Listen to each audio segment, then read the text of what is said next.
Thank you for joining me. I'm here to talk about Australian Wood Review's Maker of the Year Awards 2025.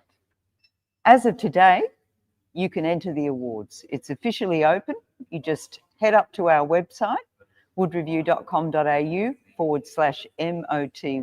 Maker of the Year, and you can find out all the information you need and enter your beautiful piece of woodworking.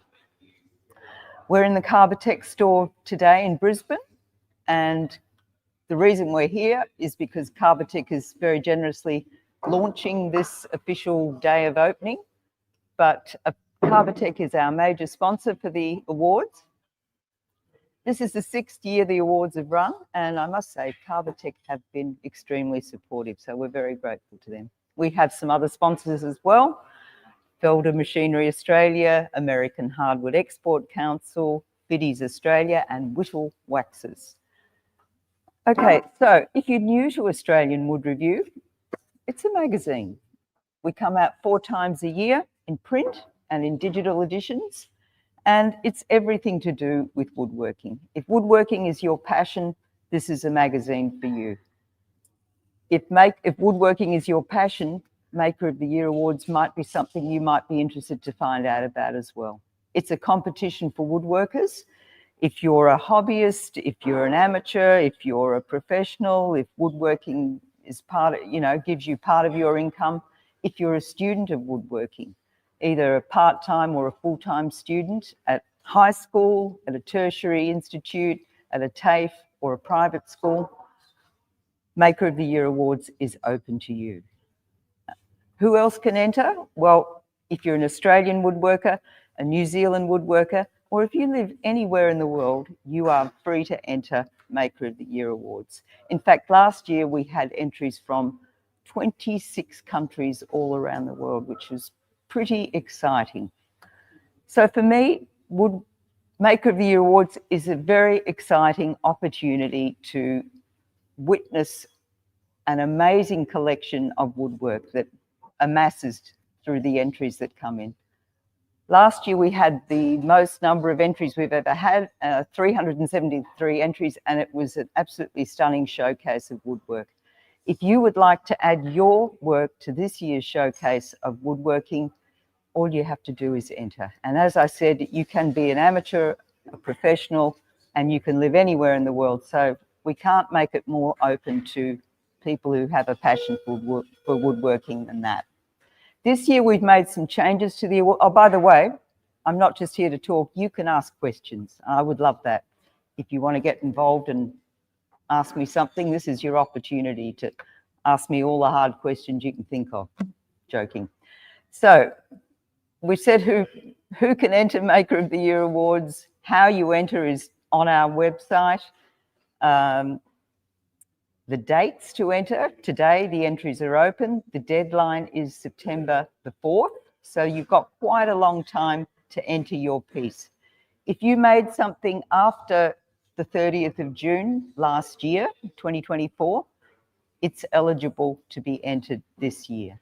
If you were a student last year or this year, either in a part-time or a full-time capacity, you can enter Maker of the Awards this year. So we encourage you to enter. Why should you enter? Why not share your work?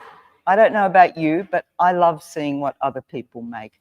And I know that from the response we get when we share our entries on our social media pages, we get a great response. People love it, and I get messages all throughout the year. People say to me, "Oh, I'm really looking forward to seeing the entries." Personally, as editor of the magazine, I've learnt a heck of a lot just through the Maker of the Year Awards.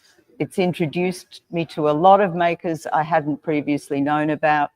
It's exposed me to a lot of their designs, their techniques, and what people are doing with woodworking at the moment. And a lot of it has translated into articles for the magazine. This particular issue is our December issue last year, and it featured the top 100 entries for Maker of the Year. So all our finalists were featured in the magazine there. So that is another reason. Enter the awards. You'll be part of a great platform for showing your work, sharing your work with others, getting in touch with others through the platform and the social media. And look, you might even be able to have your work printed in the magazine. And sometimes some of the articles we've had recently have been written by some of our entrants. So it is quite a great way to get involved. I sense there could be a question coming. Linda? Yes. One question. Yes. How many photos and what style of photos do you recommend? That is a brilliant question. Thank you, Kerry. So Kerry is asking me, how many photos do I need to enter and what style of photos? So entering the competition, it's by photographic submission. You go to the website, you click on one of 3 categories, which are all open to Australian, New Zealand and international entrants. Once you fill in the form, you upload 5 images. Look, they need to be reasonably high-res images. So usually they would be at least 1 to 2 megabyte, up to 5 megabyte is what we request. So send us your best images. Look, you need to pick the 5 images that best portray your work. So for example, if it was a cabinet, you might want to take a full view so we can see the whole outline of the piece. Then you might want to take a diagonal view so that we can see the profile. And lastly, you should focus on some of the special details of your piece. If it's a beautiful vase, yeah, come in close, take it from a few angles, take it from the top, take it from the side. And what is the time frame in them would be made? The item would be made?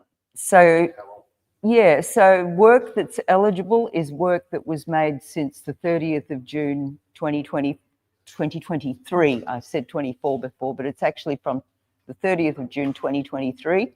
If you completed your work after that date, you can enter it in Maker of the Year Awards.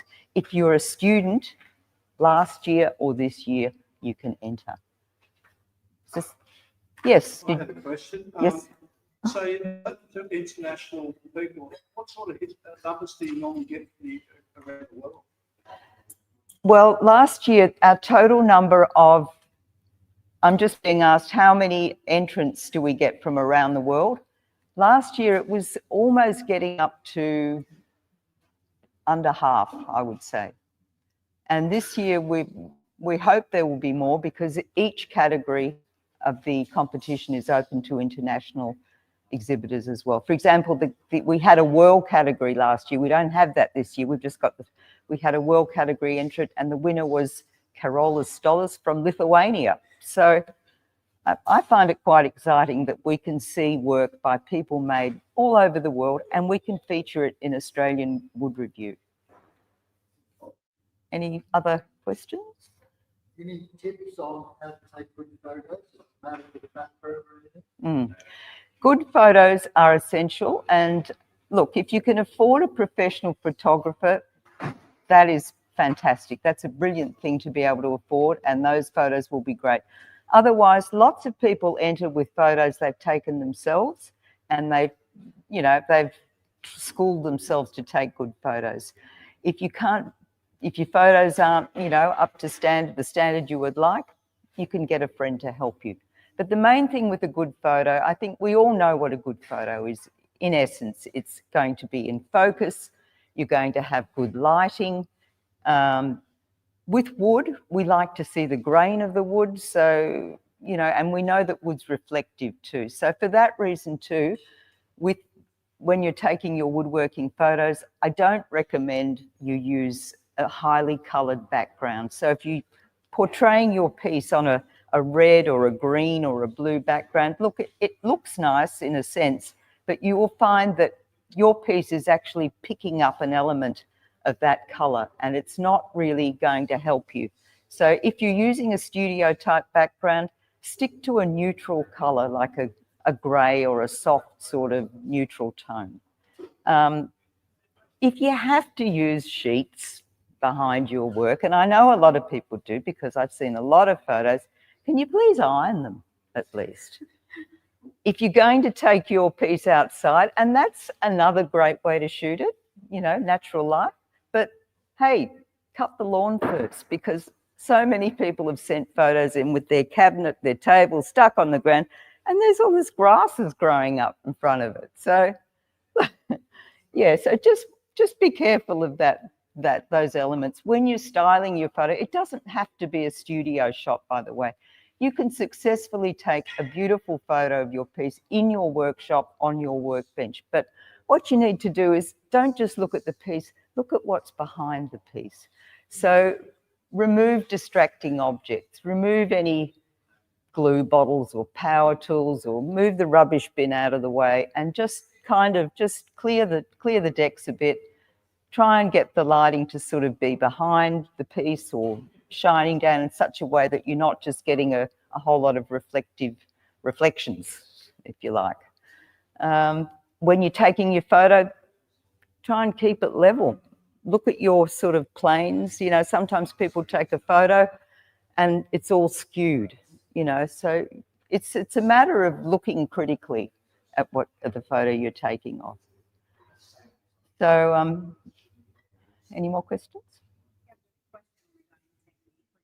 Yes. Are there any specific techniques or styles that you prefer or discourage? Specific techniques, you can use whatever technique is within your power. So you can join wood, you can turn it, you can carve it, you can add resin if you want to, you can add other materials. So long as wood is the primary material of your piece, it's eligible. So in fact, amongst our awards, and we do have a pretty fantastic prize pool, I should mention that, there is more than $19,000 worth of goods, a lot of them from Carbatec. So there are some very nice vouchers to go shopping at Carbatec with. And in addition to that, there is $11,500 in cash in awards. But what I'm getting to with the technique question I was just asked, we have a special award for wood turning, $1,500 cash, and I am talking in Australian dollars. If you're living somewhere else in the world, Aussie dollars are what we use here, so it's all in Australian dollars, but $1,500 cash for, look, like a beautiful turned item. Could be a vase, it could be a turned wall piece, or it might be a piece of furniture that has a beautifully carved element in it. That particular award, and also another award for using recycled, salvaged or rescued materials, those two awards are chosen from amongst all the shortlisted entries over all three categories. So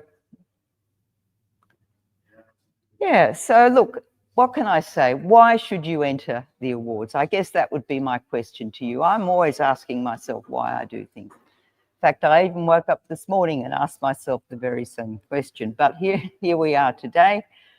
Why should you enter? Okay, the first thing I would say is that it's a great way to get your work out there and share it. If you're a professional, it's quite a good way to brand a design that you've been working on or that you feel is your signature design.